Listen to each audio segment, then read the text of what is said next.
Over the past 20 years, the Metropolitan Police have tried a number of ways of increasing diversity.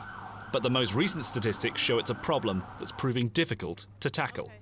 Exclusive figures obtained by London Live show despite almost half the capital's population being multicultural, only 11.7% of its police force is from a black, minority or ethnic background. A figure that's only risen 1% since 2012 and 6% in the last 10 years. So why are so few people from a black or ethnic minority joining? Experts say it's to do with the history of London.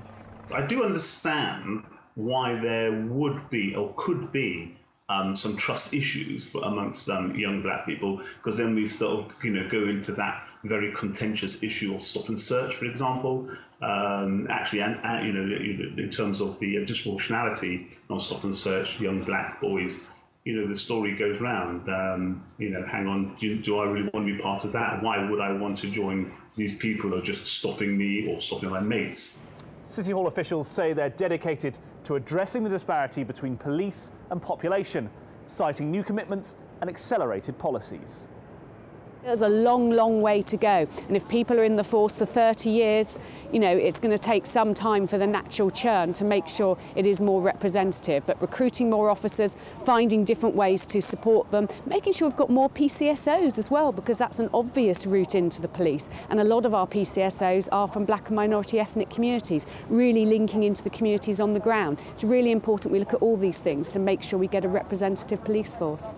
But while the London Assembly say they've been changing things, the most recent recruitment drive showed the Met is far below its targets, with only 18% of graduating candidates classified as BME in 2015, instead of a slightly more ambitious 40%.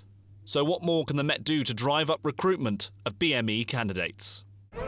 What we would do in the BPA, we would go out to our communities, basically giving our communities access to us so that they can find out what it's really like to be a police officer. As I said, everyone's journey is different. There may be some people that have had a more challenging journey and some people that have sailed through. We do have officers at all levels within the organisation, but again, we need to encourage people to join the police service so that they can actually, aspire to become chief officer one day, not necessarily of the Metropolitan, but of another constabulary. But with the recent figures showing a picture far from the way the Met wants it to be, they'll have to work hard to create a diverse police force reflecting a modern city.